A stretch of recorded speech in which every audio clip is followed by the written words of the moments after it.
Even raised a paw to wave goodbye to Orin and his gang. Good luck, okay? After they disappeared from view, Theo burst out laughing. Orin's silly schemes weren't worth worrying about to a mid-tier merchant like him.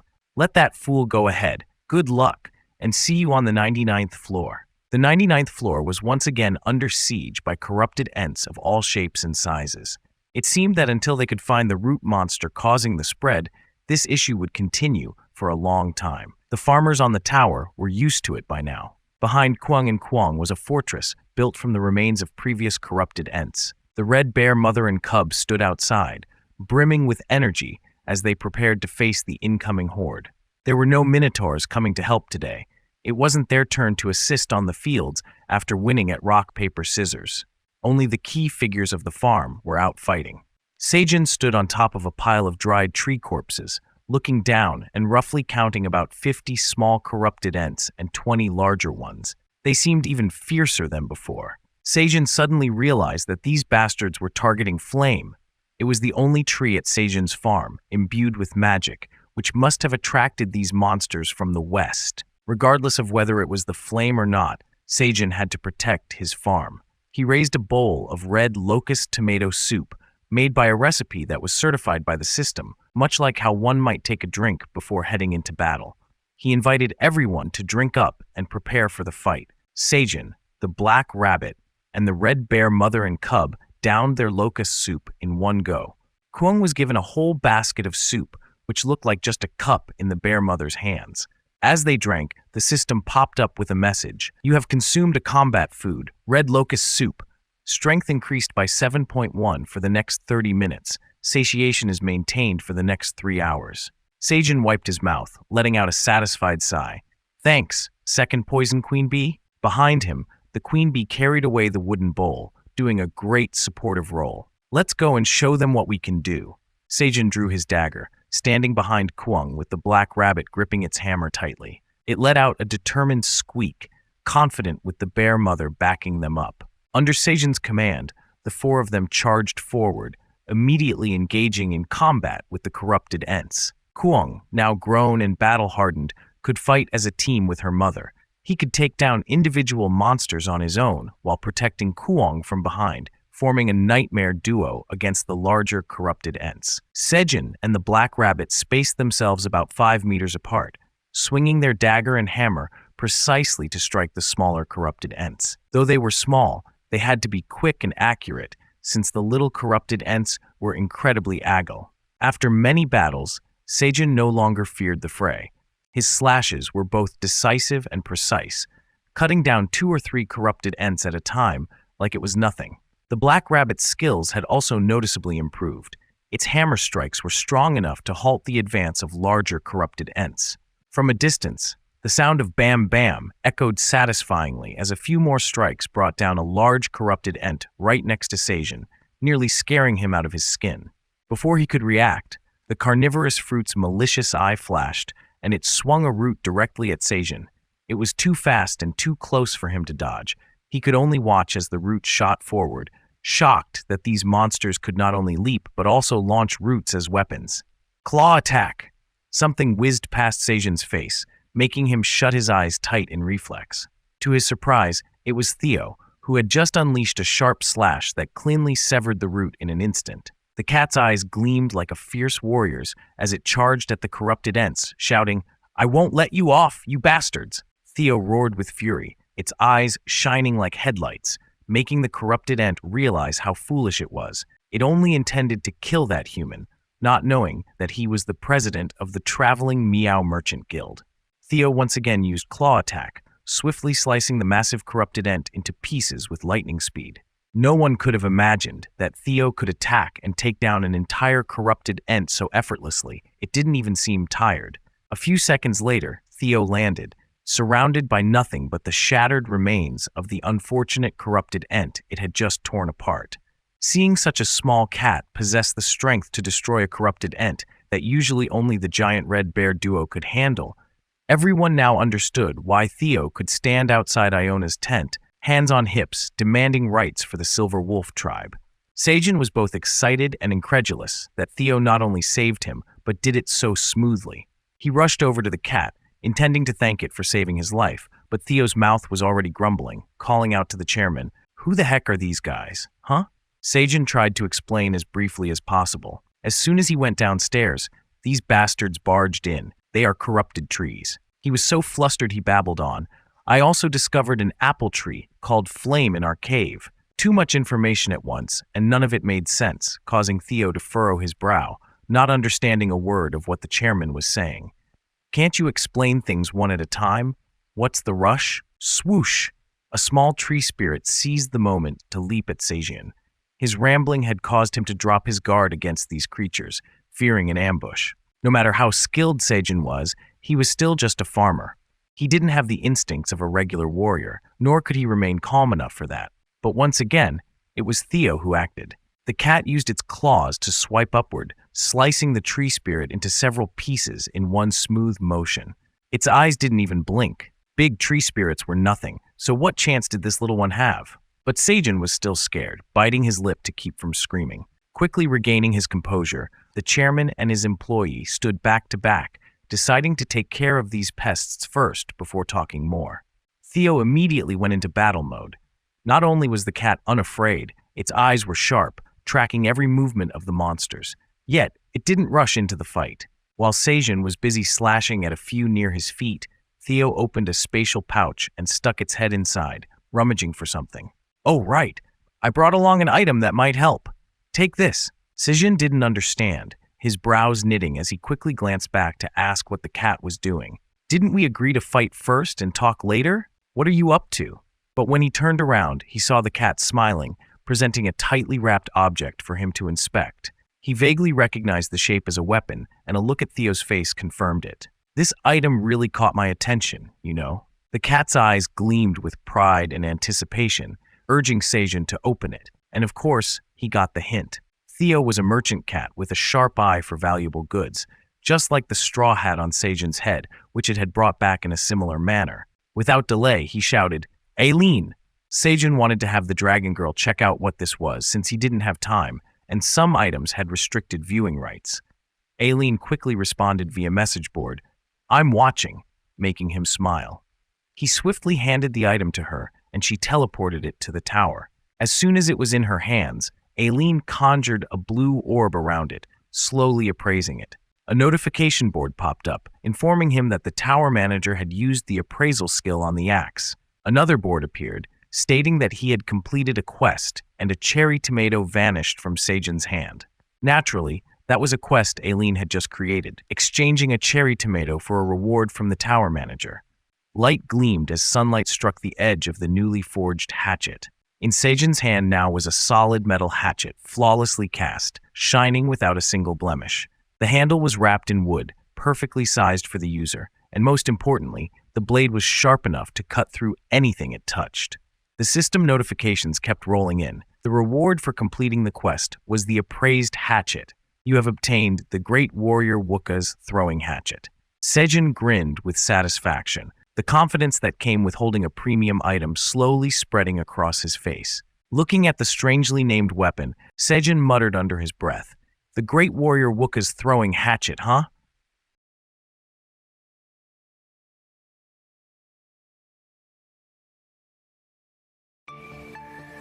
Admiring the shiny axe, Theo felt pleased, knowing he had brought something top-notch for the chairman. This item was identified by the system as Great Warrior Wukka's throwing hatchet, crafted by the legendary dwarf warrior Wukka. Thanks to its well-balanced design, this throwing hatchet has high impact and can be hurled farther. The hatchet blade is made of mithril, allowing it to maintain sharpness for an extended period. Some usage restrictions include the user must be above level 20, with strength over 15 and mana above 15. The manufacturer is Wukka the Blacksmith, also known as a member of the Redstone Dwarf tribe. The item is rated A, and its skills include Wood Split Level 1, enabling the user to split wood more easily and efficiently with less force by striking along the grain. At Retrieval Level 3, the user can have a thrown hatchet return within 10 seconds from up to 300 meters away. Wow!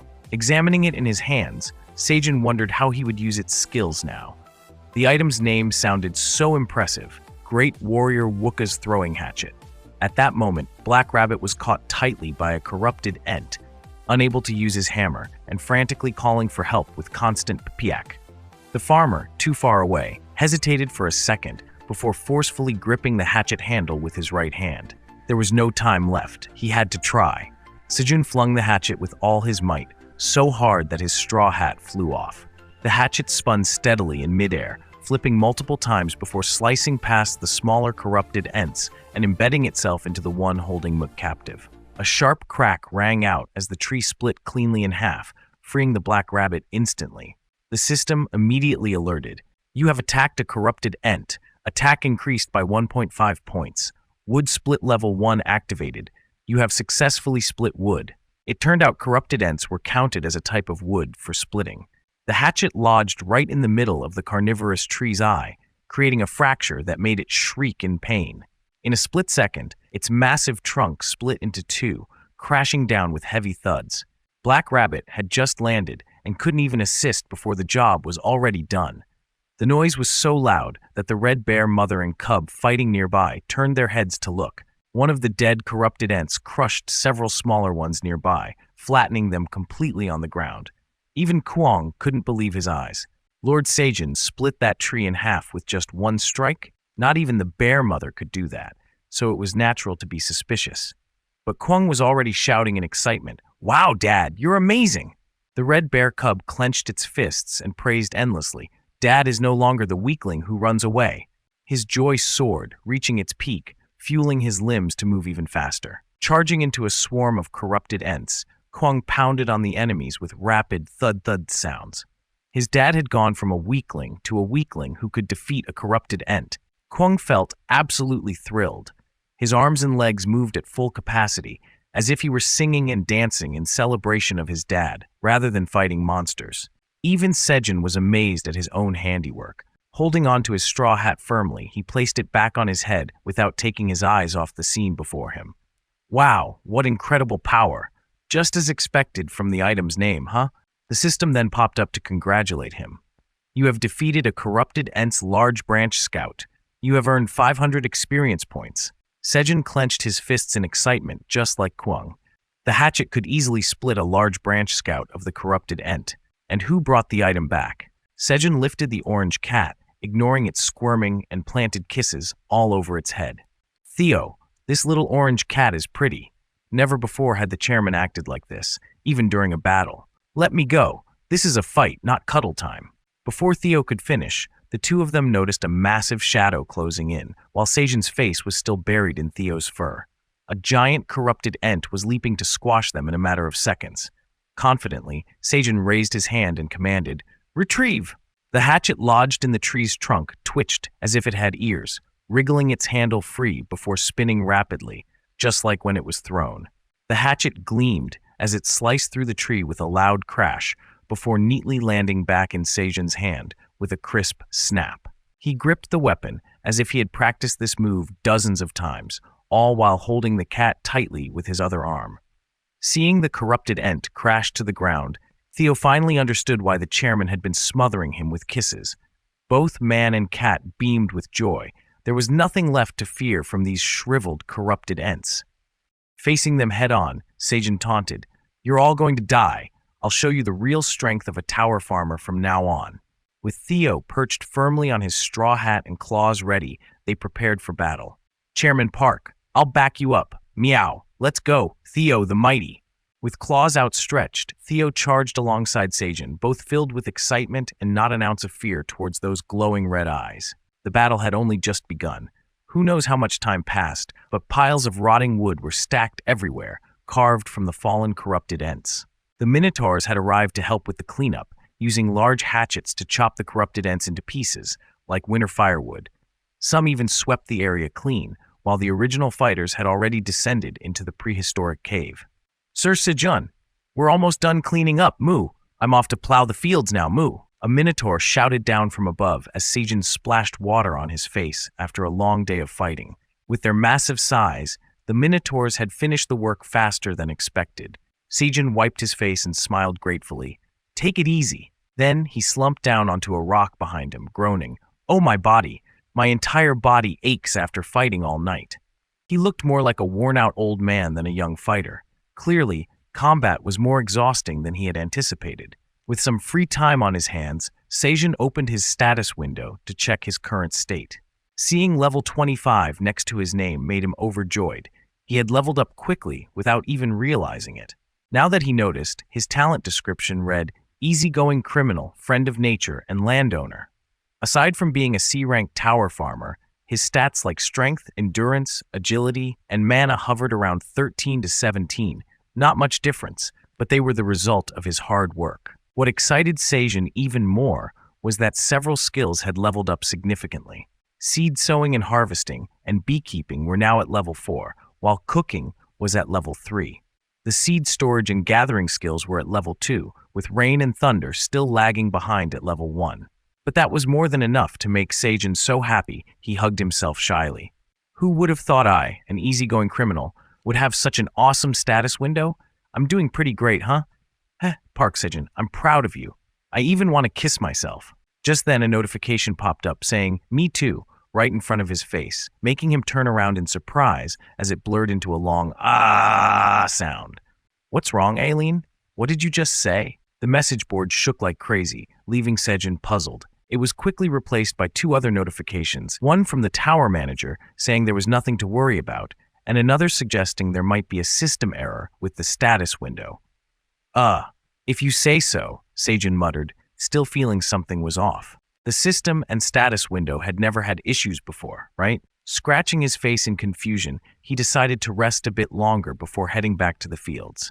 Meanwhile, the rabbit clan had already started their daily farming chores, carefully watering rows of cherry tomatoes. While everyone else was busy working, this was the leisure time for the traveling merchant cat. Theo strolled to the end of the cave, waving a paw. Hello, you must be Flame. I've heard about you from Sir Seijin. The little spirit standing by the apple tree had grown a bit taller and obediently greeted Sir Theo, only to be swatted on the head by the cat. Wow, I really can't hug you, can I? So interesting, huh? Theo's tail flicked enthusiastically as Flame dodged quickly. Annoyed by the cat's persistent teasing, the spirit flicked a spark right at Theo's chest, making him jump back in shock. Meow! It was Flame fighting back. The little spirit backed up against the apple tree, shouting, Please don't touch me, please don't. Theo almost got his fluffy fur singed and quickly retreated, watching the sprout-like leaves as if they were ready to spit out more fire. So cool. The fire shoots out from Flame's leaves. Sorry, I won't tease you like that again. Spirits don't hold grudges. Although she crossed her arms and pouted, she was content with the apology. All she did was huff. Theo then pulled out a plump fish from his spatial pouch and gently asked, Can you grill this fish for me? I want to eat grilled fish, but Sir Seijin is too busy to cook it for me. Flame immediately perked up, no longer upset. She cheered. That's easy peasy. With a quick flick of her arm, a flame shot from the sprout on the apple tree, sticking to the fish and making it sizzle as if it had been drenched in oil. Theo nearly jumped out of his fur in shock, dropping the fish. When he picked it up again, the fire was gone, leaving behind perfectly cooked, delicious-smelling fish. Oh wow, this is amazing, so fresh and tasty. Yum yum. Watching the cat happily munch on the fish, tail wagging back and forth, Flame felt delighted too. She was both helpful and praised by others, so she stood there with her arms crossed, giggling softly. As Theo was enjoying his snack, the chairman approached, reminding, Theo, don't bully Flame too much. Theo mumbled with his mouth full.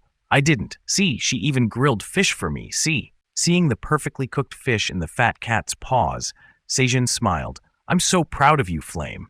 The little spirit looked like she was about to dance with joy, beaming and saying, It's nothing, really. Suddenly, an unfamiliar notification popped up, something Seijin had never seen before. The cooldown time of Growth Promoter Lev 1 is over. Oh, Seijin remembered it was referring to the skill of his straw hat. Perfect timing. He knelt down beside Flame and gently asked, Can I use my growth enhancement skill on you? The little spirit was surprised. Are you really going to use such a precious skill on me? Of course. You're still small now, so you need to grow quickly and become a strong tree. Flame bowed deeply in agreement. Then I'll gladly accept it. Seijin was pleased with the spirit's polite and cute demeanor. You're so polite and adorable, Flame. Raising his hand above the apple sapling, Seijin saw a light spreading from it, covering the young tree, a sign that the growth enhancement level 1 was working. As he waited, he wondered, should I try using half the power meant for a crop harvest? But unexpectedly, the system notified him that the apple tree had immense growth potential. Use the growth enhancement power of 10 crop harvests on the apple tree. Ah, does that mean using all of it? Before Sejun could decide whether to accept or decline, he was pulled toward the sapling by a force. The tree bathed in golden light, its leaves spinning gently, while Sejun had to brace himself against his knees to avoid being dragged forward. The light grew even stronger than before, as 10 times the power was funneled into the tree. Sejun gritted his teeth in worry. Why does it feel like my mana is being completely drained? But the result came quickly. The apple tree had grown into a young tree with several distinct branches. The skill had a profound effect on it, and Flame had grown a bit bigger too. Wow, Master Sejun, look at me. My body is full of energy. Flame cheered excitedly. But Sejun wasn't in the mood to celebrate with her. He collapsed backward like someone drained of life, scaring both the spirit and the cat. What's wrong, Sir Sejun? Are you okay? Is it because you used your power on me? Flame asked anxiously. Though his eyes were sunken and he looked exhausted, Sejun quickly denied it. No, I'm just worn out from fighting those corrupted Ents earlier. Everything's fine, I'm just a little dizzy. Seeing this, Flame clasped her hands together earnestly. Master, in that case, let me help ease your fatigue. Sejun was surprised. Could an apple tree really help relieve exhaustion? Without saying a word, she gently brought her hands together and bowed her head in silence. Suddenly, a white flame flared up, surrounding the apple tree behind the spirit. As she pointed forward, the flames coiled into a ribbon, floating like a gentle stream, slowly wrapping around Sejun. He was a bit startled at first, but the flames weren't hot, so his fear quickly faded. Instead of burning him, he felt a strange sensation as if cool water was flowing through every pore in his body. Looking down at his hands in confusion, he wondered aloud, "What's this? Why do I feel so light all of a sudden? Is it because of this white flame?" Seeing Sejun enveloped in flames, Theo was terrified. Sir Sejun is on fire! The cat dared not to approach, but the farmer soon understood when the system chimed. You have been enveloped by purifying flames. Benefits last for 3 hours. The purifying flames will burn away impurities and improve your physical condition. Oh, this is amazing. Purifying flames, huh? Flame, you're incredible. What a wonderful magic tree. The little spirit giggled happily. I'm so glad I could help you, Master. Sejun's curiosity grew and he asked, Do you have any other abilities? To his surprise, Flame nodded eagerly. Of course, I do. She raised her tiny finger and started listing them. Besides the purifying flames I just used, there's also the friendship flame. The friendship flame lets you control fire for a while or enhance the power of flames. What? Sejun gaped in disbelief, pointing at himself. So I can use your abilities too? Just the thought of it excited him. He began calculating how effective this power would be against the corrupted Ents in the future. Sejun was determined to deal with them thoroughly. Suddenly, Theo climbed onto him, urgently tugging at his attention. The cat was only now remembering something important and started shaking him while blurting out, Don't just focus on Flame. Look at me too, meow. I have some important news to share. Meow, someone named Han Tae-jun has discovered you're not on the 40th floor, meow. What? Sejun's face went blank, unable to process what he had just heard. A second later, his jaw dropped in shock as he asked again, What did you just say?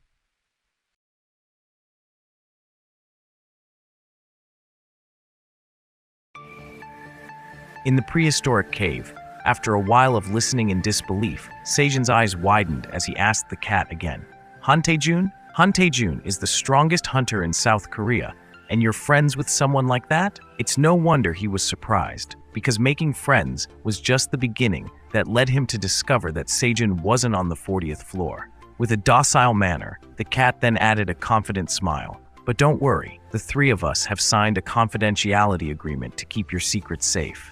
The cat was doing a good job, so Sejun nodded in agreement, thinking it was good.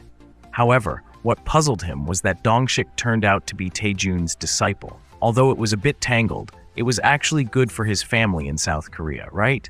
Being indebted to both of them was fine, and he could continue to help them in the form of crop sponsorship. Seeing the cat comfortably licking its fur in front of him, and knowing that the chairman was very accommodating in receiving the information, Sejun thought, this Theo kid, it might have been a coincidence back then. But to create such a high-level relationship just by selling a bunch of sweet potatoes and pumpkins, isn't this what you'd expect from a wandering merchant? After licking its fur for a while, it looked up at Seijin, suddenly remembering something. I have a request for you. Huh, a request? Seijin was puzzled since Theo normally just loved soup rewards. The cat asked seriously, do you remember why I became a wandering merchant? Seijin replied, wasn't it because someone named Oren stole your girlfriend? That's right. Theo's face suddenly turned grumpy. I saw that hairy dog in the market, and now he's become a wandering merchant too. That guy was deceived by Scaram's tricks and looked down on me. He even called me a scoundrel in front of others. Just like when I was deceived, Oren is now bringing useless things from outside the tower and is on his way to the 99th floor to meet the Minotaur King. This is even more shocking than the previous story. Seijin's eyes widened as Theo recounted. After finishing, it immediately jumped onto his lap, tapping its front paws on his chest, eyes shining with hope and ears drooping in a pleading manner. Mr. Seijin, could you give that guy a lesson for me? Please, please. At times like this, Theo's expression made Seijin soft-hearted, but he didn't want to show it, clearing his throat. So, you're saying that the wandering merchant carrying packages from outside the tower is on his way here?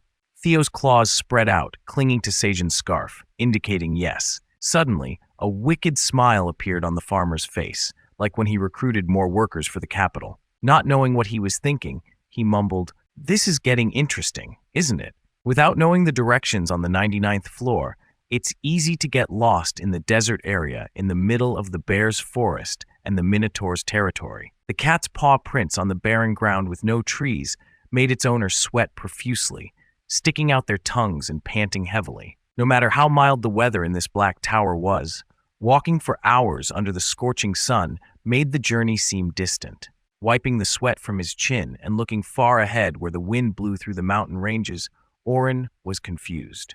What's wrong with the 99th floor? There are no landmarks here. His subordinates were sweating profusely and could only add, it's so difficult. Resting his arm on the shoulder of the light brown cat, Oren asked, do you want to eat something?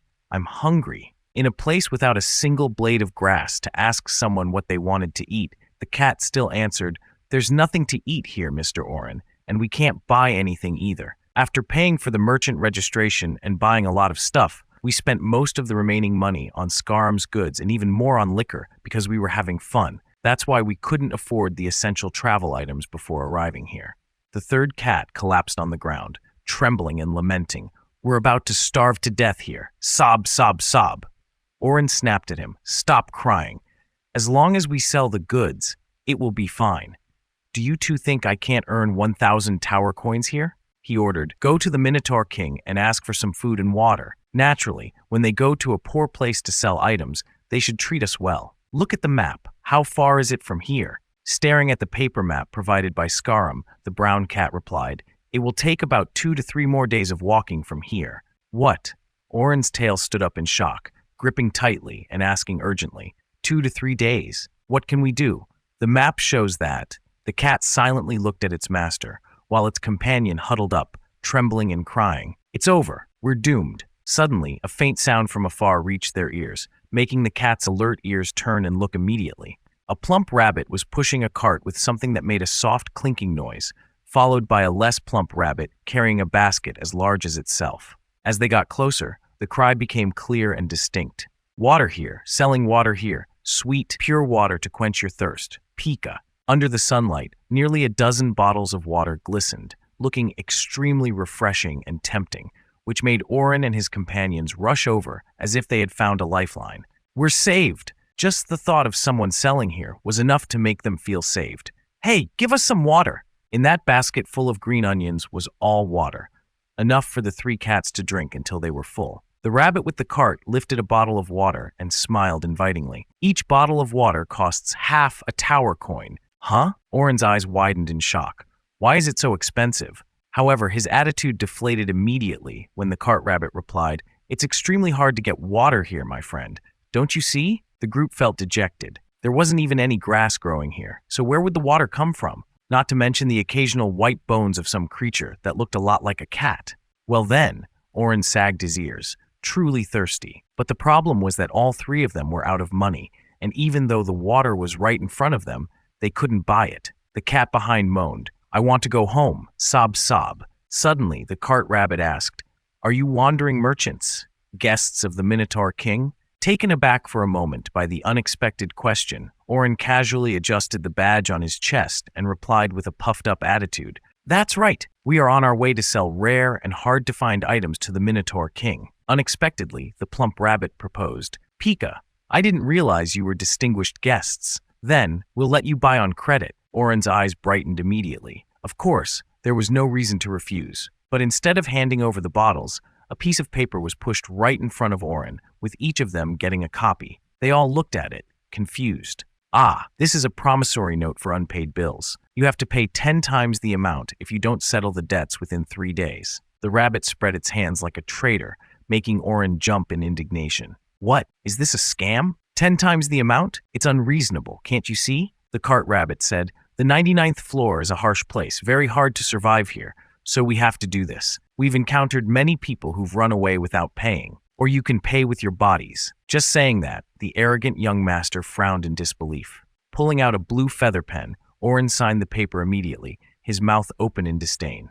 "Do you think Oren would ever pay with his body? Of course, that won't happen because we will sell all the goods within 3 days and make a lot of money. Satisfied?" After the contract was recorded by the system, Oren and his 2 companions quickly packed all the water into their spatial bags. They hurriedly put all the bottles into the bags, leaving 3 bottles in their hands to drink immediately. As they left, Oren didn't forget to wave and say, "See you in 3 days to collect your money." With water in their system, his subordinates drank greedily, not noticing the cart rabbit pulling out a juicy carrot, munching away while smiling. "Pika, wish you wealth soon." The next day, with the 3 barefoot cats enduring extreme heat, the road they traveled was still the same, with not a single tree or blade of grass. Scattered among the cat paw prints were empty glass bottles, and in the distance were 3 swaying shadows. Oren drained the last drops of water from his bottle, still feeling thirsty. He wiped his mouth. "Just drinking water makes me hungrier than ever. We've only had water all day." The 2 cats beside him were dejected, still having half a bottle of water, but feeling as if their energy was completely drained, unable to speak. "Hey, give me the remaining water." Seeing Oren's outstretched hand, the cat protested immediately. "No, this is the last bottle." For Oren, anything unspoken was seized. He snatched the bottle from the cat's hand, scolding, "I said give it, you have to listen to what I say." The cat cried, "That was the last of my saved-up water." But Oren didn't care. He drank most of it. Suddenly, the remaining cat shouted, "Oren, look!" He turned and saw nothing yet, but the cat pointed frantically at a cluster of green leaves not far away. "I see smoke coming from there. It looks like a restaurant." Walking slowly toward it, Oren sniffed, furrowing his brow, trying to guess the smell. "A restaurant, huh? This smell?" Their eyes widened in excitement, and as cats, they of course knew what this scent was. The smell they craved the most, with drool flowing as soon as they recognized it, was the scent of grilled fish. They all rushed toward it, where a group of 4 rabbits was cheerfully welcoming guests. "Hello, welcome to Rabbit House, the only restaurant on the 99th floor." They were dressed in green and yellow uniforms, holding a leather-bound menu in their hands. Meanwhile, the grill on the other side was emitting an irresistible aroma, inviting hungry customers. As soon as they sat down, everyone shouted, "Give us a grilled fish." "Me too. Me too. I want 2. This restaurant looked high-end, with its glossy wooden tables outside the open grill. The service was top-notch, immediately serving water when guests sat down, professional and hospitable to a perfect 10. Everything was perfect until the owner stuck his hand out and said, "Each fish costs 1 tower coin." Oren was stunned. How could it be so expensive? He spread his hands and shook his head. It was clear there were no ponds or seas here. Finding fish was quite a challenge. The 3 cats drooped their tails, and the rabbit was indeed right. When the restaurant owner showed the contract, Oren immediately grabbed it. The terms were just like the water-selling rabbit from the day before. "Would you like to sign a guarantee for unpaid amounts? If you don't settle the payment within 3 days, you'll owe 10 times the amount. Or I have to pay with my body, right?" Oren gruffly agreed, feeling famished, and was willing to sign any number of contracts. The system flashed 3 notification boards confirming the contract, and all 3 cats immediately shouted, "Signed! Now bring us 10 fish!" "Me too, me too!" The calls echoed throughout the restaurant. 10 fish were soon skewered and placed on the blazing grill. The restaurant owner's skill was impressive. He grilled the fish quickly, cleaning and charring them to perfection, releasing a delicious aroma. They seemed freshly caught, with the skin still juicy and plump, making the cats drool even without any seasoning or side dishes. Even young Master Oren's eyes sparkled with longing, let alone the two companions. Looking at the 10 fish, crisp on the outside and tender inside, piled on a plate of green onions, the group couldn't hold back and dove in. Initially, each had a plate with 2 fish, but their rapid eating speed required continuous replenishment of grilled fish. The sound of munching filled the air, and as they ate more and more, they called for more fish. "Bring up all the fish you have." It seemed this restaurant hadn't seen such generous customers in a long time. The staff kept grilling fish, and the owner even added fragrant squid skewers, making the aroma fill the place. Oren happily smiled with his eyes closed while chewing a piece of squid. Never in his life had he tasted something so delicious.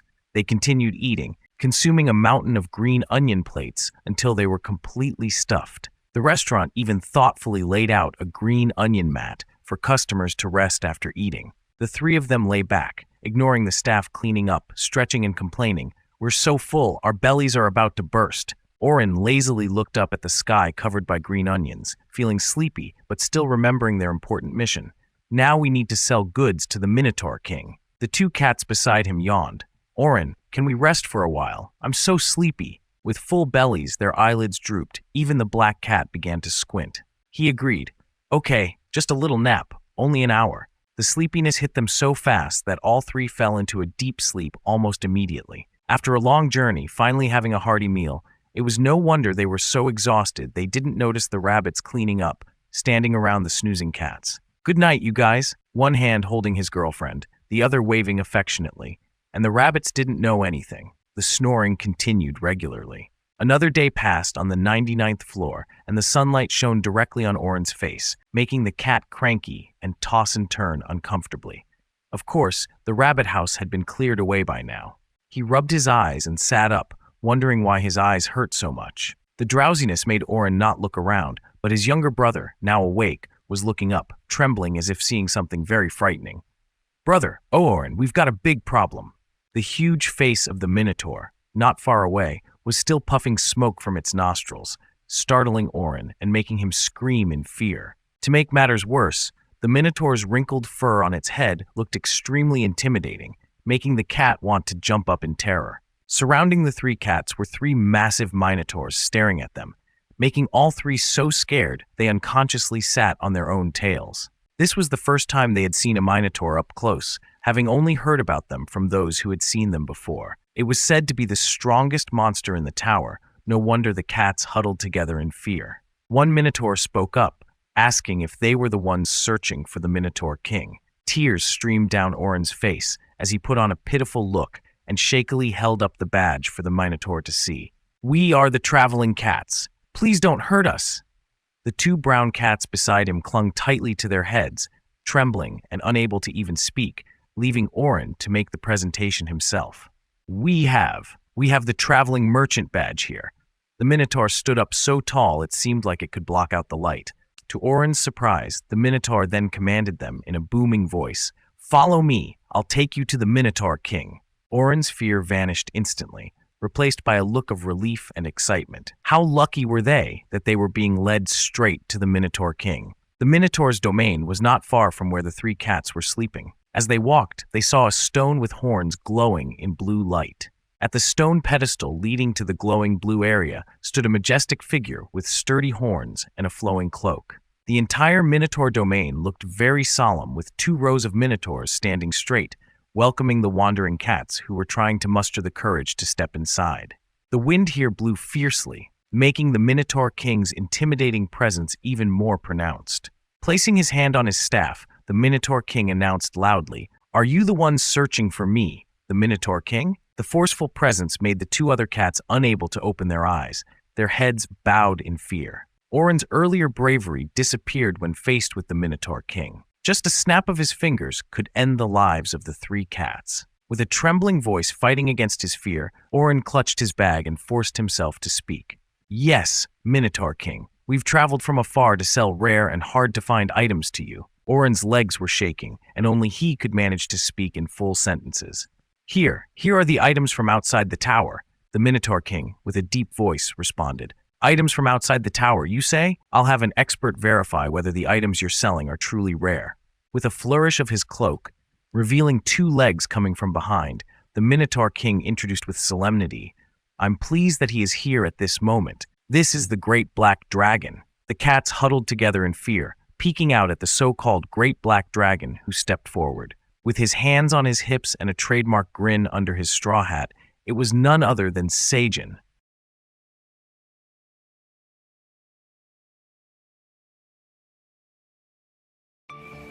Of course, Orin had encountered people from outside the tower before, and this person who claimed to be the Great Black Dragon looked a lot like them. He only stood up to the knees of the Minotaur King, but the confident way he stood with his hands on his hips, introducing himself in front of the powerful monster of the 99th floor, along with the protection of the Minotaur King, made it hard for anyone to doubt him, including Orin.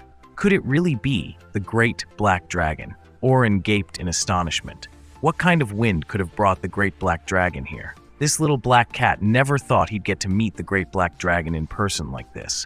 The figure raised an eyebrow as he looked down at the tiny cat, and with authority in his voice, he said, I am the Great Black Dragon, Park Seijin. I have the ability to appraise rare magical items. Lies hold no power in front of me. Come here and show me your items. Orin hurriedly hugged the bag of goods like they were treasures, lowering his head and hastily muttering, Yes, yes, Great Black Dragon. This young cat was quick and nimble, unlike his two henchmen who were frozen in place, still not understanding why the Great Black Dragon looked exactly like a human. Though afraid, Orin couldn't help but rejoice inside. Jackpot! That's the Black Dragon, the strongest being ruling the Magic Tower. If he likes them, someone like the Minotaur King would be nothing. Maybe, because of this, I might even become the strongest in the tower. Thinking so, Orin quickly dumped out a pile of trinkets from his bag. The items were all common things. A lint roller, nail clippers, an old-fashioned lighter, paper clips, and two things that looked like a police siren and a pencil case. Seijin stared at the things Orin had poured onto the ground, then glanced at him as he clutched his bag tightly, ears drooping, speaking softly. That's all, Great Black Dragon. Seijin knelt down, staring at the 5 or so items. He knew for sure these were all from Earth, but they were all random junk, nothing that could actually be useful, especially the used lint roller. He picked it up and examined it. This thing wouldn't even sell outside the tower anymore. It might as well be considered trash. But where did that elf named Skaram get these things? While he was pondering, Orin suddenly spoke up excitedly when he saw Seijin pick up the lint roller first. As expected of the Black Dragon, you have a real eye for treasures. This is called a lint roller. It has magic that sticks to remove dust or fur. Seeing Orin's eager expression, Seijin absent-mindedly asked, How much does it cost? Orin pressed his hands together, cautiously looking into the dragon's eyes as he gave his price.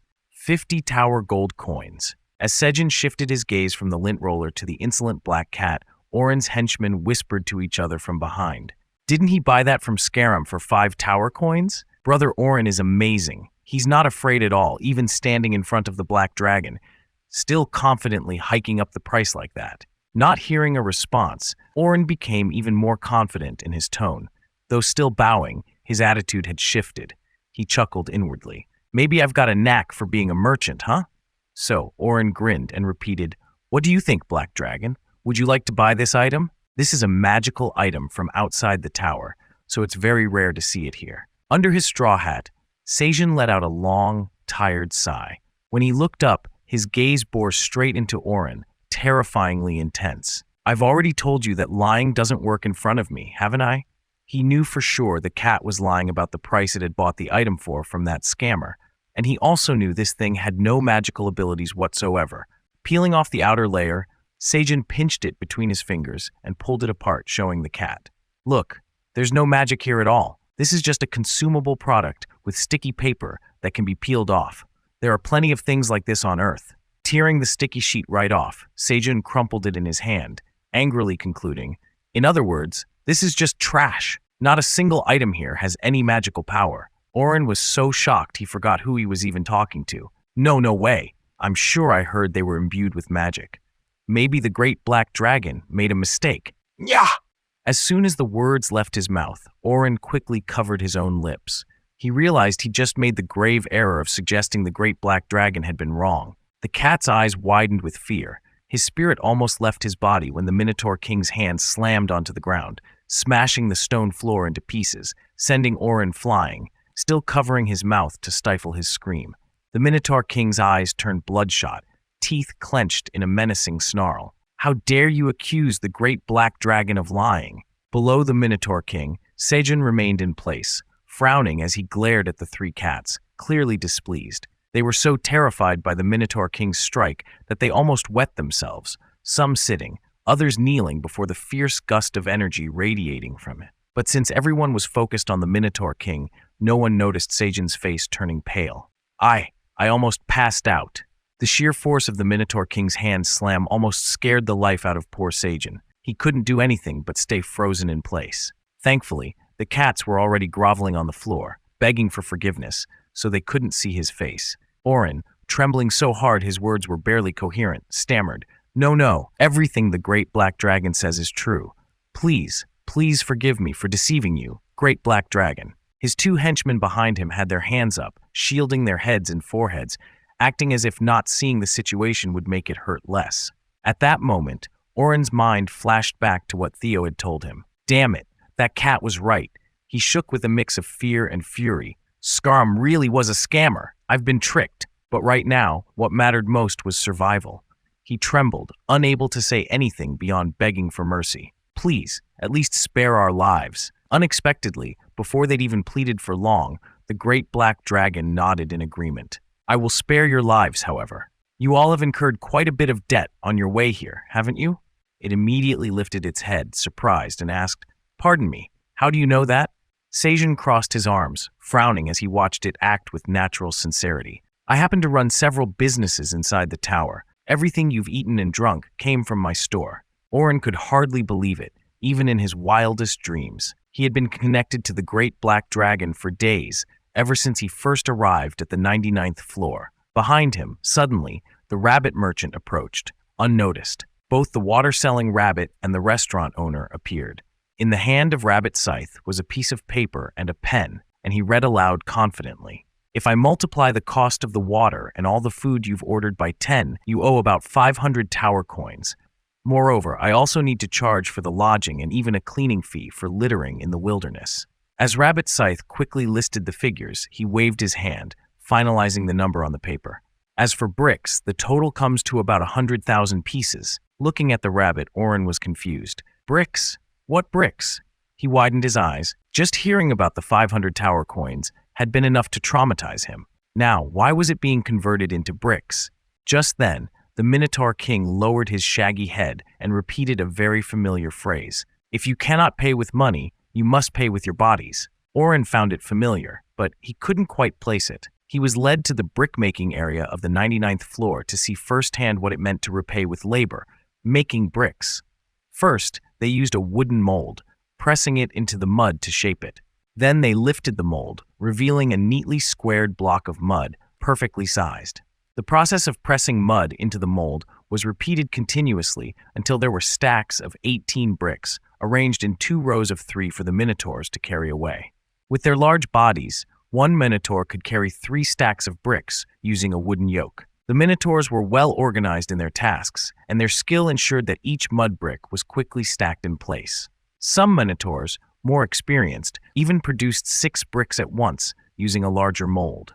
In front of the group of cats now stood a worksite bustling with minotaurs of varying shades, busy working non-stop. In the distance, there were minotaurs transporting mud in large yokes and baskets, each as big as half their bodies. Orin stood slack-jawed, with his 2 underlings turning pale as Sejun introduced them. According to the contract you signed, you must pay with 100,000 mud bricks. Seeing a brick nearby, Orin was shocked at its size. It was as large as himself. He jumped up, shouting in disbelief, No, there's no way we can make such huge bricks. Sejun's steady voice from above made them glance back nervously. That's right, you can only make about 10 bricks a day. If you calculate it in terms of time, it'll take you 10,000 days. During that time, you'll also accumulate more debt for lodging and food. You'll have to make even more bricks. The final conclusion was that they wouldn't even be able to pay off the interest, let alone the principal, and they would be stuck here, Making bricks. Forever. Forever. The three of them were dumbfounded, feeling as though lightning had struck them as they imagined a lifetime spent in the mud pit. Cats are creatures who love to eat and lounge around. How could they be expected to work themselves to death like this? All three of them fell to their knees, bowing repeatedly before Sejun, hands clasped in desperate plea. Please, please forgive us just this once, Great Black Dragon. We'll do anything, so please, at least don't make us make bricks. Sejun stepped forward toward Oren, crouching down to look him in the eye. Very well, I'll give you one chance. Oren grabbed at it immediately, eager to know what it was, and thus the path to selling themselves to the capitalist began, unbeknownst to Oren. Among the businesses I run, the head of distribution is in need of some help with a few tasks. The job includes following him around, carrying goods in your bags, and selling them. Sounds simple enough, doesn't it? You'll repay your debt by working as interns in our farm's distribution department for 10,000 days. What do you think? While the cats were still sniffling at the idea of a 10,000-day sentence, Sejun raised a finger, mentioning the benefits. I'll give each of you a grilled fish every day. Just hearing that, Oren immediately agreed. He eagerly responded, Yes, we'll do it, Black Dragon. At this point, they didn't care that 10,000 days was more than 27 years. As long as they didn't have to make bricks, that was enough. The group bowed deeply at Sejun's feet, thanking him continuously as he agreed to draw up a new contract. The capitalist trap forcing Oren to choose between 10,000 days of brickmaking with the Minotaurs or 10,000 days as a paid intern was clear as day now, yet the cat still felt relieved. As Sejun pulled out the contract from Rabbit Scythe, Oren thought to himself, working for 10,000 days is definitely better than being a brick worker. His mood brightened. The job wasn't much different from a traveling merchant's, and he'd be able to take care of his food problem, so he felt lucky to be in this situation. Plus, he would be working under the Black Dragon. Oren pressed his paw print onto the contract after his two underlings had signed. Even if the mighty Black Dragon was as evil as the devil, they had to sign the contract. Good. The contract is complete. Congratulations, you are now officially interns. Sejun stored it in the system, officially adding 3 new employees at a dirt cheap price, just 3 fish a day. But the cats didn't know this at all, nervously asking, So, what do we do now? With the introduction of the chairman and the company done, it was time for the direct boss to make an appearance. Sejun looked at the spot where the cat had just stepped and introduced, The head of distribution will tell you what to do. Let me introduce you to the head of distribution. A shadow leapt from the ground, lightly landing on Sejun's shoulder. The cat spoke on behalf of the chairman. That's me, Theo. His grand entrance needed no flashy effects. He knew right away Oren would jump up, shocked to see a familiar face in this place. But what he didn't expect was that Oren's rude attitude was exactly the same, even with the Black Dragon present. The spoiled brat, who had always looked down on Theo, angrily pointed his claws at him and shouted, Theo, you runaway beggar, what are you doing here? With the contract signed and under protection, Theo had nothing to fear. He leapt from the chairman's shoulder and gave Oren a hard knock on the head. You're interns, but you don't show any respect for the leader. The two cats moved so fast that Sejun couldn't even stop them or say a word before Oren was left with a swollen bump, staring at Theo with worry. The other 2 cats were dumbfounded as they heard Theo proudly introduce himself. It's a pleasure to meet you. Interns, I'm the head of distribution and the Black Dragon's first subordinate. He immediately regained his smug, superior demeanor, placing a hand on his chest in a grand gesture. Therefore, you must listen to me from now on, understood? Theo crossed his arms and shouted loudly, Answer me! Of course, Oren wasn't willing to comply, staying silent, but the 2 cats behind him quickly bowed down and responded in unison. We understand, Boss Theo. Hearing Theo's unabashed laugh echoing through the sky, Ha! Oren, still clutching his scratched forehead, turned pale. Damn it! Who would have thought there could be someone worse than the devil himself? Having just received his new recruits, Theo led the 3 of them to a vast field of cherry tomatoes for an immediate introduction. Interns, this is where you'll be working from now on, understood? They looked at the seemingly endless field and felt their spirits sink. From now on, we'll be harvesting cherry tomatoes to sell, understood? Follow me, understood? Oren, acting like he was dead, lazily followed behind Theo, while his 2 underlings responded with dazed, Yes, sirs. After all, wasn't this better than making bricks? Seeing Theo lead them confidently, walking with his shoulders raised in pride, Sejin couldn't help but feel pleased. The cat had finally gotten back at someone who constantly caused trouble for him, and this arrangement was beneficial for Sejin too. With his arms crossed, he mumbled to himself, "With more subordinates carrying bags, transporting farm products will be easier." Looking up at the large figure standing beside him, Sejin thanked him. "Thank you, Minotaur King, for agreeing to this troublesome request." The Minotaur King crossed his arms and responded formally, "There's no need to thank me, Park Sejin. We received the order from the Black Dragon through the status window. We are also permitted to call you the Black Dragon." He didn't mention that the Great Black Dragon hadn't given any explanations beyond a single line. "Do as he says," the Minotaur King continued. "Above all, we are neighbors, so we help each other. It would be great to also receive genuine gratitude." "I did thank him, didn't I?" Sejin thought to himself, watching the Minotaur King, who said nothing further, but had a small stream of drool quietly trickling down from the corner of his mouth, dripping into the beard below his chin. "Ah, I knew it," Sejin thought. "He's drooling just from being near the field. Since when did the Minotaur King become this indirect?" Sejin pointed to a patch of green and suddenly remembered. "Ah, right. Since you're here, why don't you take some green onions and cherry tomatoes with you?" The Minotaur King rushed off towards the greens without even looking back, his voice drifting behind him. "Thanks, Park Sejin. Call me if you need anything." Seeing the Minotaur King's giddy excitement, Sejin felt a bit embarrassed. "I should have sent something good to them a while ago. I've been so busy lately, I completely forgot." Just as Sejin was about to continue with his work, he heard some noise coming from the cherry tomato field. As he got closer, he recognized the scolding voice of Theo. The cat was pointing at a green tomato in the brown cat's hand, scolding fiercely. "You're not supposed to harvest the green ones, understood?" Then, pointing at another cat who had somehow picked tomatoes without the stems, Theo was ranting. "If you leave out the stems like this, the product's value will decrease, understood?" The cats didn't dare talk back, and Theo, hands on his hips, shook his head in frustration as if he couldn't believe how clueless they were. "You can't do anything right, understood? You guys don't know a thing about cherry tomatoes, huh? You're all so stupid, huh? I'll show you how to harvest them, so sit down here." "Huh?" They squatted down with scrunched up faces. Even Oren was too upset to speak up. First day selling themselves to capitalism, and it's already like this. The future looks bleak for sure. Watching the cat showing off in front of the new staff, Sejin could only click his tongue, just like a frog that can't remember the days when it was still a tadpole. Anyway, it's not often Theo gets this happy, so Sejin let it go, but only for today. How can the team leader act like this? He definitely has to keep an eye on Theo. Theo was lecturing the cats, and they didn't dare talk back. Even the pampered kid of the cat village didn't make a sound. The more Theo talked, the more excited he got, tilting his head back and laughing out loud. "Ah, I'm invincible."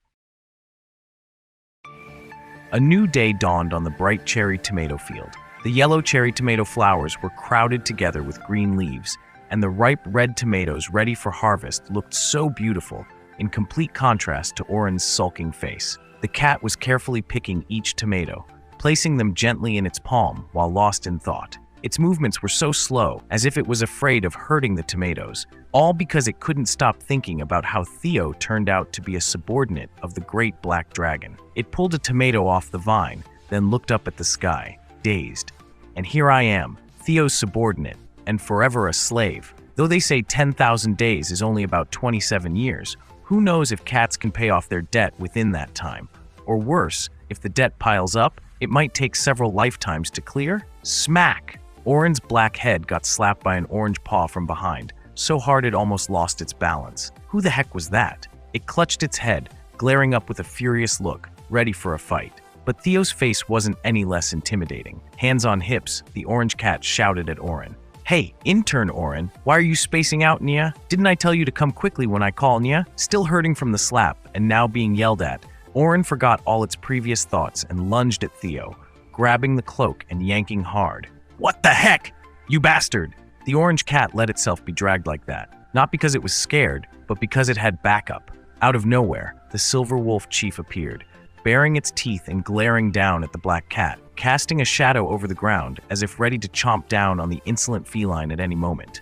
Theo knew this, so it perked up its left ear, pretending not to hear clearly, and arrogantly placed its hands on its hips. What did you say? Repeat that again, will ya? I'm the representative of the distribution unit and a subordinate of the Great Black Dragon. Are you saying you want to go against me, Theo? Seeing Oren's attitude change and realizing there was no danger anymore, Elka turned and prepared to leave, its face stiff, but still managing to squeeze out a few flattering words. No way, Theo. Boss Theo. There was a bug on your shoulder, so I was just helping to brush it off. That's all. I wouldn't dare grab you by the collar. Of course, Theo didn't believe that fake kindness. He kept his hands on his hips, sneering at the intern. Seeing that Oren had run out of excuses, Theo finally turned around, but not before raising an eyebrow and reminding him with a smirk. Ha! Remember that. Behave yourself, you hear. Nia? Oren nodded furiously, hands twisted together in nervousness. Yes, of course. As Theo turned and saw the two brown cats, it called out to them immediately. Hey, interns, have you finished preparing? Yes, it's done. Just as Boss Theo said, we've packed all our bundles with cherry tomatoes. The orange cat opened the system board where the contract details were recorded, nodding in satisfaction as it pointed at the notes.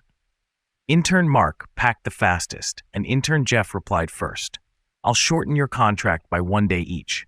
Both brown cats burst into excitement. Really? Thank you, sir. At that moment, Oren, standing next to them, didn't hear anything about its own contract being shortened. After reducing the time for the other two, what about me? Quickly pointing to itself, afraid Theo would forget, he asked, and me too. Unexpectedly, Theo spoke loudly. You, Intern Oren, took the longest one, and your contract is extended by 1 more day. The black cat slumped down, wanting to scream and curse but didn't dare to. Its ears drooped in despair, and this time it couldn't hold back the sobs like before, crying out loud. Just then, Sejin walked over and asked, How's it going? Is Theo ready to go down? He only asked Director Theo, ignoring Oren, who was sniffling nearby.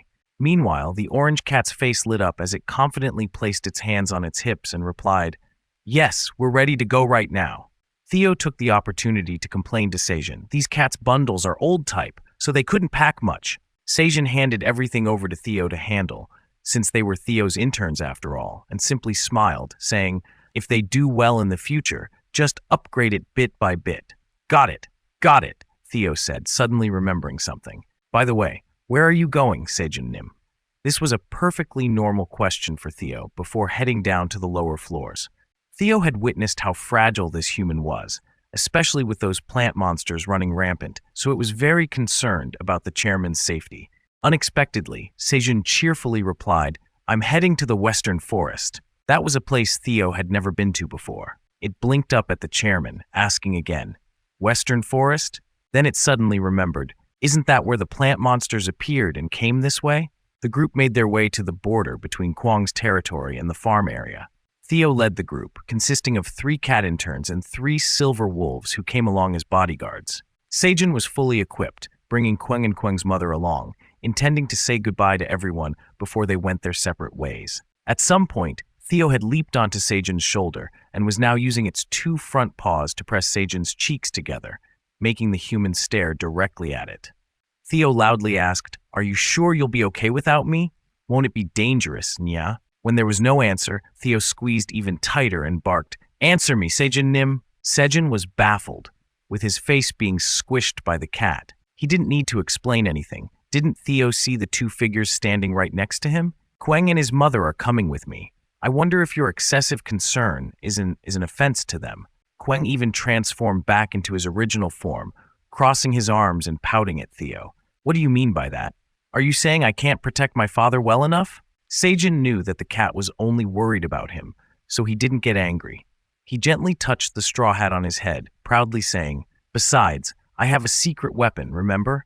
Didn't I tell you before? Hearing that, Theo finally let the farmer go, jumping down to the ground, no longer twisting and contorting. Yeah, it's not that I'm worried about you. It's just because you're going to the Ent Forest to face them head-on, yeah. From start to finish, the interns stayed silent since they had no idea what was in the Western Forest. Chief Elka, who usually didn't get involved in conversations, suddenly spoke up. Director Theo, this actually sounds pretty interesting, doesn't it? The cat jumped in surprise, and Sejin noticed it too. Before he could tease it, Theo spun around and shouted, No, it's not, okay? It's because I'm genuinely concerned, all right? It raised its voice, almost as if trying to hide its eagerness to join the exploration of the forest. But Sejin cut in. Hurry up and get to work. The new interns are all here. Show them an image befitting of a sales cat. And so, there was no choice. Although Theo still stood with his hands on his hips, pretending not to be too enthusiastic, he finally replied, "All right, fine. I'm going now." Looking back, Theo saw Oren's group nodding as they asked the Silver Wolf tribe to look after them on their journey, signaling that it was time to depart. Waving goodbye to the chairman and the mother bear and her cub, Theo reminded them once more, "You must be careful." Kwang, standing on all fours beside him, firmly reassured, "I'll protect father. Don't worry." Finally, Sejin chimed in, "All right, have a safe trip, everyone." Theo, on behalf of the group, waved goodbye to the Red Bears and Sejin, leading the apprentices and the Silver Wolf tribe down below, starting their long trading journey. Once the other group had left, Kwang asked, "Shall we set off now?" Sejun nodded vigorously. "Yes, let's head to the western forest." As they began to leave the Mother Bear's forest, the deeper they went into the western forest, the more the sunlight faded. By the time they reached Sejun's spot, the air was already filled with a gray mist. Here, even the grass wasn't green. It had a strange dark shade, and the vegetation looked peculiar. The group stuck close together, fully alert. Sejun glanced around. "This western forest is much gloomier than I imagined. Look at these trees. They look as they died screaming." And indeed, there had been many strange trees like this all around them, even creepier than regular Ents. Walking beside him, Kwang covered his nose, grumbling, "They smell strange too." Suddenly, the mother bear cautiously stepped forward a couple of paces, growling softly as she sniffed the air, calling Sejun in a low voice, "There's an enemy ahead." The bear's lips curled back, revealing sharp teeth, ready to attack.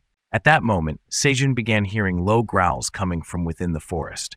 The mother bear's eyes gleamed fiercely. A strange wind suddenly rushed out from the forest, weaving through a cluster of tree stumps, each about the same height as the mother bear. They began to shift, slowly creeping toward the uninvited guests. Each tree stump bore 3 holes, just like the screaming ones Sejun had seen earlier. They slithered forward, twisting slightly, but Sejun saw nothing.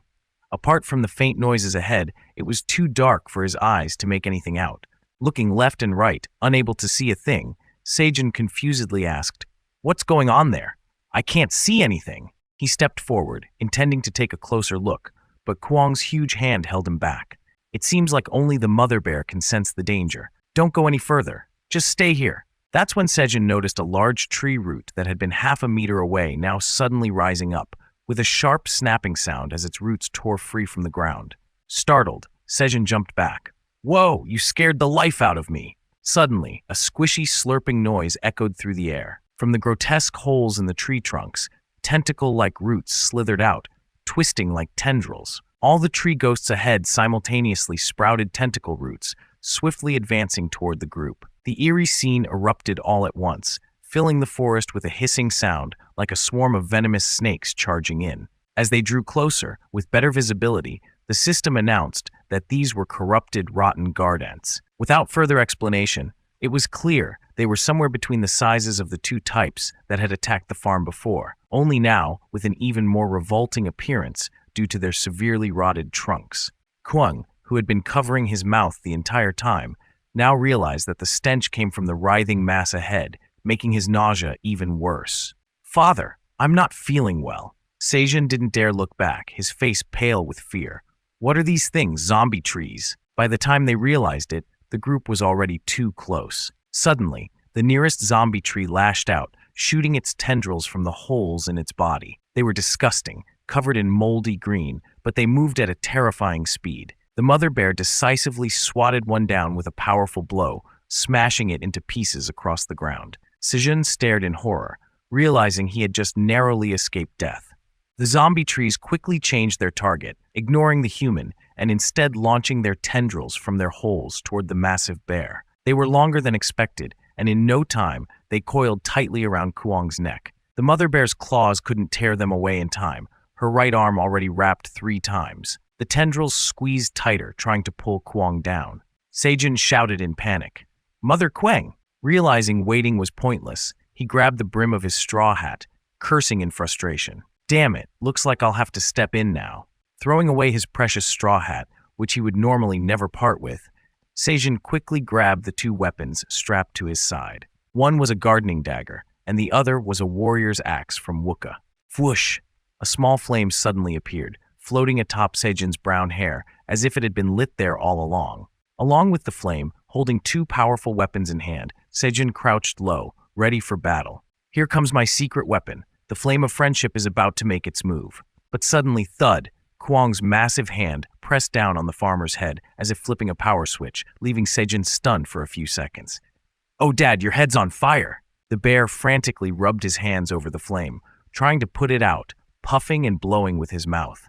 Sejin's face twisted, and he quickly tried to stop him. "That's a buff that flame put on me." Hearing this, Kwang finally stopped, staring at the flame on his hands with curiosity, realizing it wasn't an ordinary fire. It couldn't be extinguished. With flames on his head, Sejin clenched his two weapons tightly, letting the metal parts clang together. From the small sparks created by the impact, he swung his hands, sending them flying toward the enemies ahead. This is how you use it. A loud crackle erupted as the sparks ignited. What started as tiny flecks of light quickly grew into a large flame as they flew through the air. Roaring to life, the fire transformed into a sizable column, rushing forward.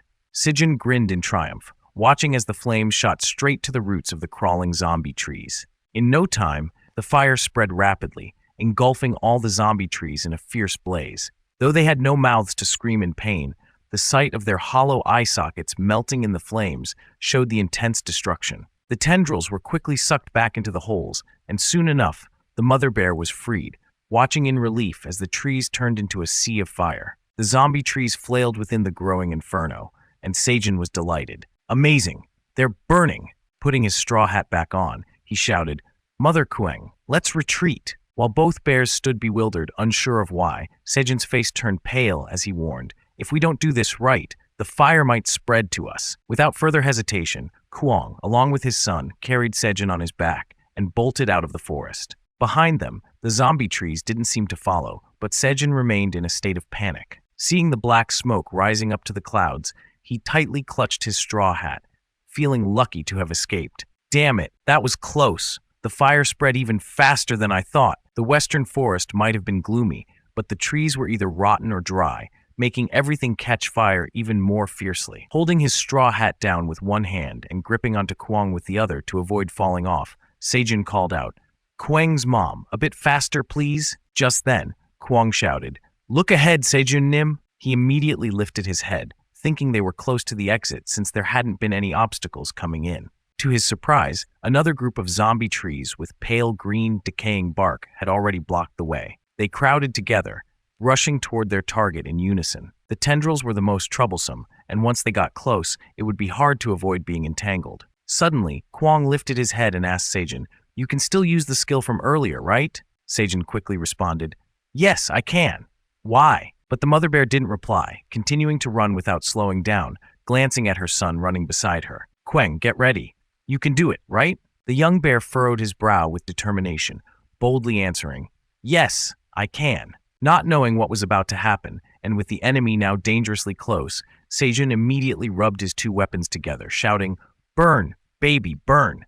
He scraped them against each other several times until sparks flew, repeating the action from before to send the flames flying out. "Let's go! Flame of friendship!" As the sparks shot out, a loud thudding noise from behind caught Sejin's attention. Kwang, who had lagged a few steps behind, had taken a running start, leaping onto the mother bear's back, then bounding over Sejin's head in 3 swift steps. Sejin, dumbfounded, stared at Kwang's shadow cast over him as the mother bear beneath didn't slow down. The young bear's target was the flame that his father had just created. Kwang twisted gracefully in the air, and with perfect timing, he slammed both his palms into the fire with incredible force. The flames, compressed by the strike, blasted forward like a fire hose toward the zombie trees blocking their path. A terrifying roar erupted as the fire exploded, engulfing the trees in a massive inferno. The impact amplified the fire's power several times over. Soon, the forest echoed with continuous explosions, sending trees crashing down in all directions. Flames and thick black smoke rose dozens of meters into the air, enough for the Minotaur tribe at the teleportation point to notice the commotion. They turned back in shock, staring at the towering fire. Even the Minotaur king stood up, asking his subordinates, "What's going on?" But no one had an answer. Under the clear blue sky, the rabbit farmers stood frozen, eyes wide as they watched the column of smoke with bewilderment. They sensed danger and were filled with worry. The black smoke is coming from the western forest. Father Rabbit knew instantly that it was the power of the flame of friendship. Sejin said he received Flame's power and was going to use it. Guys, Sejin's exhausted voice rang out, snapping the group back to reality. From his dirty white shoes to his gray pants, everything was covered in ash and soot. Sejin flashed a tired smile. We're back! His entire body was marked by the fierce flames from earlier. Kuang's red fur was also singed, but Kuang had already reverted to his small form, trotting over to the rabbits. After guzzling down a bottle of water in one go to quench his thirst, Sejin washed his face and hands, then recounted the earlier events. I thought I was done for. Thanks to the power of the flame, we managed to escape those aggressive tree zombies. Flame's voice rang out joyfully. I'm so glad I could help you, Master Sejin. Kuang, still drinking from a bottle of honey at his father's feet, was praised. He did really well too. Now that everyone had survived without a scratch, Father Rabbit scolded, You were too reckless. Just hearing the idea of burning down the entire western forest was enough to scare anyone. Sejin smiled wryly. What else could I do? Those Ents keep invading our territory every night, and I wanted to test the power of the flame too. I just didn't expect it to be this strong. He yawned widely, muttering to himself, Surely, they won't invade tonight, right? Hopefully, we'll get a good night's sleep. Suddenly, 2 system notifications popped up. The proficiency of beekeeping level 3 has been fulfilled, so it has leveled up. The beekeeping skill had reached level 4. Sejin was puzzled. How did my beekeeping skill level up? At that moment, 3 queen bees flew over, happily greeting Sejin. He immediately asked, What just happened? One of them, representing the group, excitedly invited him to choose a type of flower to make honey jelly from. Just hearing about it made Sejin eager. Honey jelly? What's that? Is it something I get after leveling up the skill? The bees smiled kindly, nodding enthusiastically. That's right, it's a super delicious, super soft jelly that enhances your talents. Sejin's mouth dropped open in surprise. It can enhance my talents?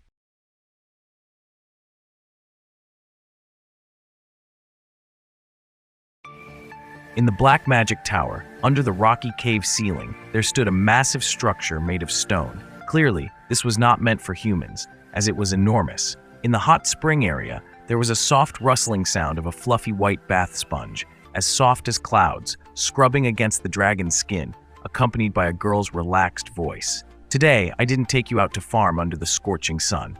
It was a rare day off, so why not leisurely hold this basket of tomato soup and sip it slowly while soaking in the hot water? Just like Dragon Aileen here, the pool here was huge, with steam swirling over the pale blue water. Aileen gulped down the entire basket in one go, feeling refreshed. Drinking red locust tomato soup while bathing is just amazing.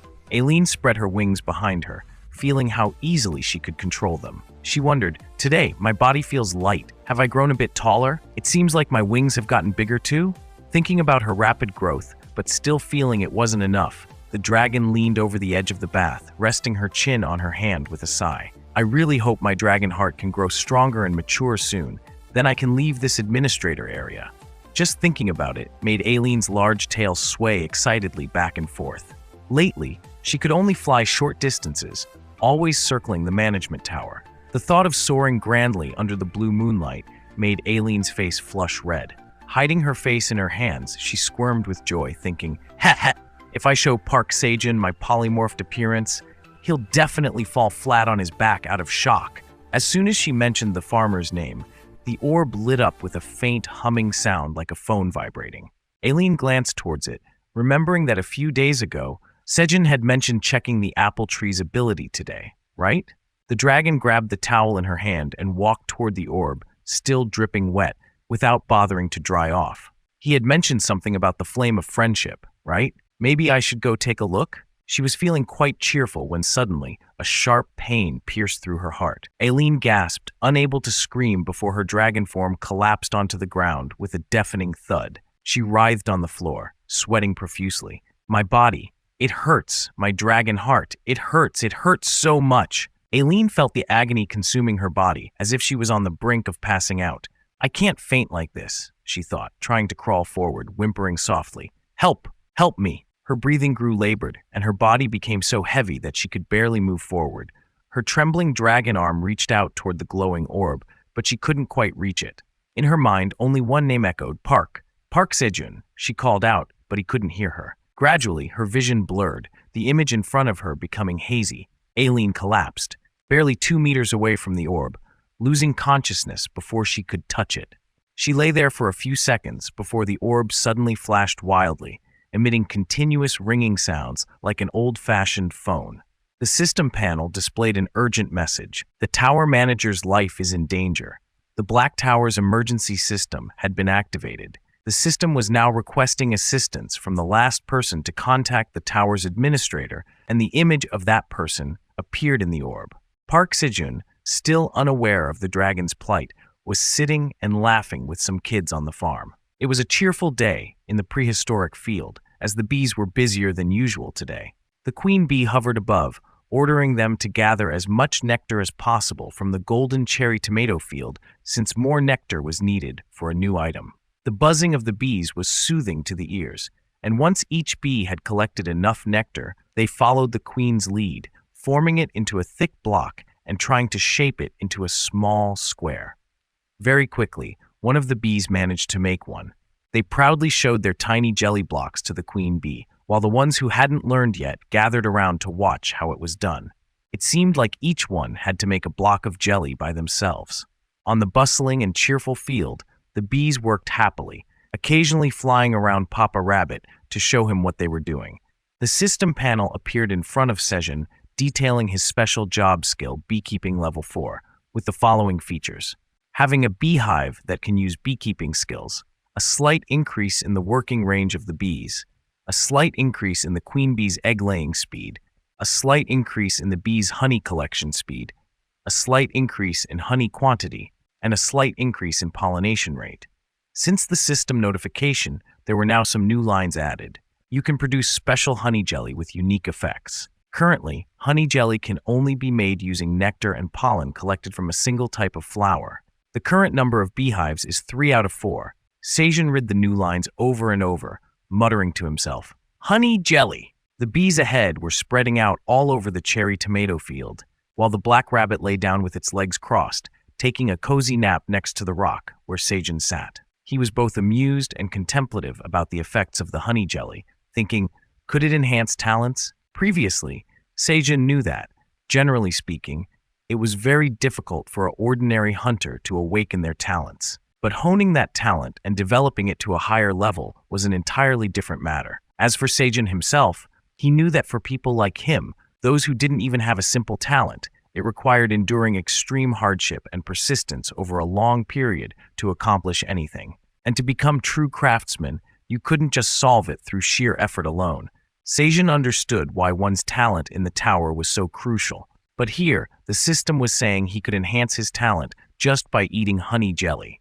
He crossed his arms, deep in thought, finding it hard to believe. As expected, this black tower is full of surprises.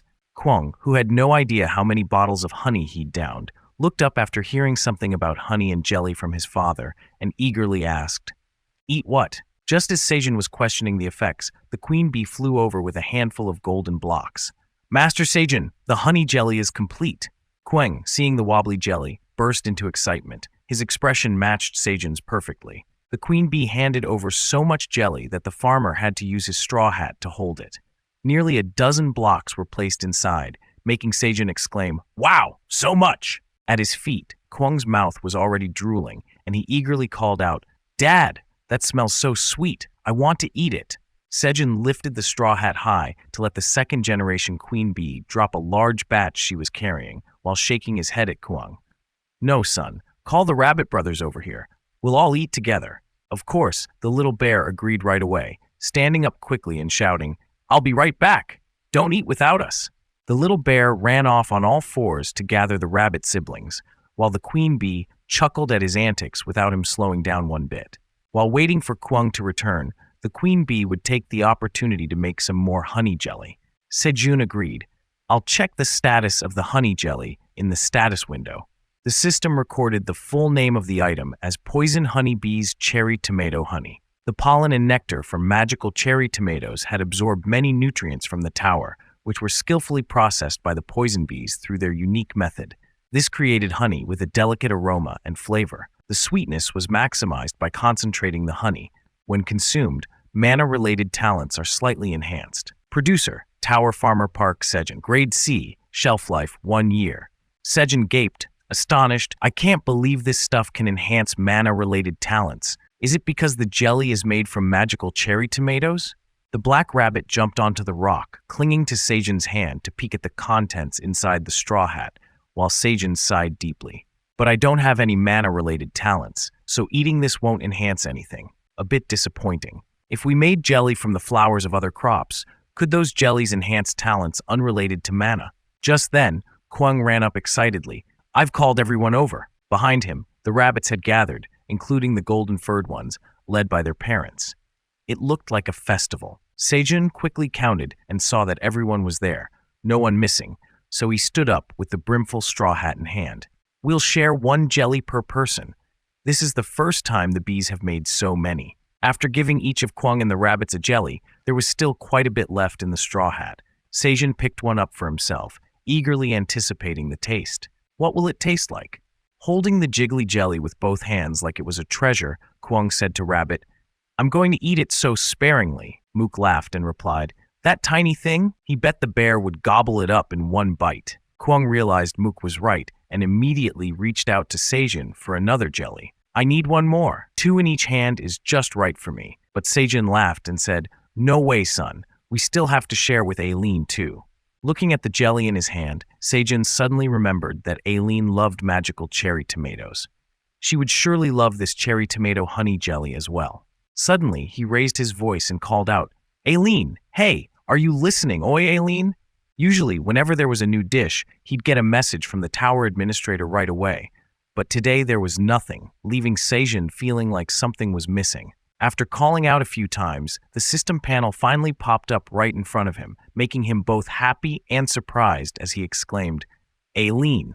But it wasn't a message board. It was an urgent notice. The tower manager, Aileen Fratani, is dying from the Dragon Heart Rampage. Sejin was shocked as he quickly scanned the message and clenched his fists, urgently shouting, What do you mean? Is Aileen dying? His shout startled the rabbits, who froze and stared wide-eyed at him. Even Chubby Rabbit, who was about to pop a jelly into his mouth, paused. Everyone stopped eating and looked towards Sejin. He anxiously looked at the notification, which had now shifted from blue to a deep red. Black Tower mission. Please calm Aileen Fratani's Dragon Heart Rampage. Reward. Aileen Fratani wakes up. Upon failure, Aileen Fratani dies from her Dragon Heart's rampage. The system then immediately popped up another urgent board. Please choose an item to help Tower Manager Aileen Fratani. What? Sejin had never heard of the Dragon's Heart being able to kill Aileen. He questioned the system. What is this thing that's causing such wrath? Meanwhile, the rabbit family beneath Sejin's feet became noisy. Peek-a-peek. Is Aileen really going to die? What's going on, Dad? Is Aileen Nuna sick? The system displayed small windows answering Sejin's questions, explaining that the reason for the Dragon Heart Rampage was that Aileen had absorbed an overwhelming amount of mana that her hardened Dragon Heart couldn't handle. More terms Sejin didn't understand. He scratched his head in confusion. The hardened Dragon Heart? She absorbed mana that her talent couldn't handle? He quickly pieced it together, and as a possible reason dawned on him, he raised his hand to cover his mouth in panic. Don't tell me. Is it because of the food I've been giving her all this time? Sejin's face turned pale as he became increasingly certain that it was all his fault. It hit him so hard that he collapsed onto the rock below, muttering, No, no, Aileen. His distress terrified the rabbits and Kwang, who quickly gathered around to ask what was wrong. Sejin, at that moment, could only turn to the system board for help. He yelled at it, Status window. What should I do? How do I save Aileen? The system displayed 3 large dots, as if speechless, then brought up the same panel again, making Sejin fall silent. Please choose an item to help Tower Manager Aileen Fratani.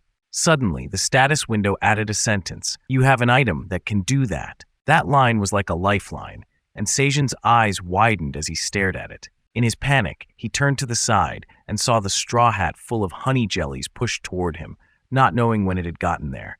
Kwang had pushed it over for his dad to see, then decisively held out his own honey jelly for Sejin to see. For Aileen Nuna, Kwang's face was full of determination. It wasn't just the red bear. Behind him was the whole rabbit family, offering their honey jellies to Sejin, saying in unison, Take our jellies too. Even the little yellow furred ones held out their jellies, along with their older siblings and parents, offering everything for the dragon. Seijin collected all of them into his straw hat, not wasting a second, and called out to the system status board loudly. Each honey jelly was swiftly pulled into the air by the system with a buzzing sound, disappearing at lightning speed. All the jellies were taken until none were left. The system announced, "Quest has been completed," in blue. The Black Tower system then transported the tiny honey jellies into the mouth of the unconscious Aileen lying on the ground. She didn't know what it was, only that a sweet taste touched her tongue, and she obediently closed her mouth and swallowed. The pain that had been tormenting her was gradually replaced by a strange power enveloping her entire body. The dragon woman began sweating less. Her body relaxed a bit as the pain subsided, and the mana circulated quickly, causing her body temperature to rise noticeably. The system had shifted to blue, announcing that the tomato honey jelly from the poisonous honeybee had successfully enhanced the talent of the tower manager Aileen Frittani's hardened dragon heart. Her hardened dragon heart talent was slightly enhanced, preventing the dragon heart from going berserk. Seijin hadn't seen those notifications as they were only displayed for Aileen. He anxiously kept calling out to the system, "Is Aileen okay?" His worried face appeared in the orb, and soon the result came. The system board popped up to answer, "Yes, the dragon heart of tower manager Aileen Frittani will not go berserk for the time being." "For the time being? What do you mean?" Seijin asked again, and the system responded immediately. "She is stable at the moment, but if the tower manager Aileen Frittani's talent does not develop, there is a danger of it going berserk again." Only then did Seijin dare to sit down, putting the straw hat back on his head, exhaling a long sigh of relief, and telling the little ones, "It said she's fine now." He patted Kwang's head, who was leaning against his leg, looking up at his dad. At this moment, Seijin didn't know what to say. His mind was consumed with worry about Eileen's hardened dragon heart. There had to be a way to solve this, right? Not long ago, in the place where the dragon clan lived, the beautiful nebula sparkled with the mystical lights of countless stars as it did every day. The dragons gathered anxiously around the portal stone, trying to find a way into the Black Tower. Suddenly, the portal stone lit up brightly, making a rustling sound as the wind stirred, and everyone present turned in surprise to look. A faint ringing sound echoed as a blue panel appeared, displaying the words, "Transmitting the Black Tower's emergency system activity records." Both Aileen's father and grandfather were shocked, glancing at each other in confusion. "An emergency system? Has Aileen collapsed?" "Father, was there a call for help from the tower? But the portal hasn't been activated?" Aileen's grandfather looked at the stone and quietly replied, "There wasn't any call for me. The system was designed so that if Aileen contacts you or me in a critical situation, an emergency portal would open. Aileen always calls for me by going to the tower management area of the Black Tower. We've managed her outburst before, but if someone else had been called, the portal wouldn't open due to security issues with the Black Tower." "Damn it!" Aileen's father reached toward the stone, but then remembered, if the records were being transferred, it meant the outburst had already ended. System. Right in front of the teleportation stone, several overlapping information panels appeared, documenting the entire process of Aileen's outburst from start to finish. Aileen's father, relieved, realized she's still alive. Although there was an outburst, her condition is much better than before.